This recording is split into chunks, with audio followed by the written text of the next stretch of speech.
Жеңіс мерекесі қарсаңында медицина саласының мамандары ашық есік күнін өткізді. Облыстық медицина орталығындағы функционалды диагностика және кеңес беру бөлімінде болған шарада білікті мамандар қарт майдангерлер мен еңбек ардагерлерінің денсаулықтарын тексерді.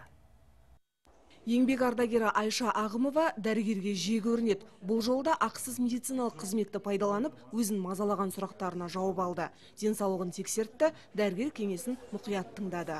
Ашық есік күніне бүгін келіп жатырмын. Қазір өшіртке неге тұратын едік? Қазір жақсы доғдырлар көр, без өшірт. Бәріне қаранып жатырмын. Доғдырларға рахмет. Белімді көрсете алмай жүретін едім. Көріп, соны көрсетіп алдым. Үйге түстім. Бөлім мамандары жылына 1000-нан астам адамға қызмет көрсетеді. Орталық заманауи құрал жабдықтармен толық қамтылған. Ақысыз түрде шара істелінуде. Бірінші мақсатымыз осы халық тұрғындарының денсаулығын зерттеу. Егерде аурушаңдық болатын болса, осы жерден жаңағы емханаларға жолдама беріліп, осы халықтың денсаулығын нығайту, сол мақсатта істелініп жатқан шара, іс-шара. Ашық есік күні кардиолог, уролог, хирург, эндокринолог және тағы да басқа мамандардың қабылдауында біраз адам болды. Диагнозды анықтаудан бастап, соған сәйкес тиісті ем-дом шараларын жалғастыруға жолдама беру жағы да қарастырылған.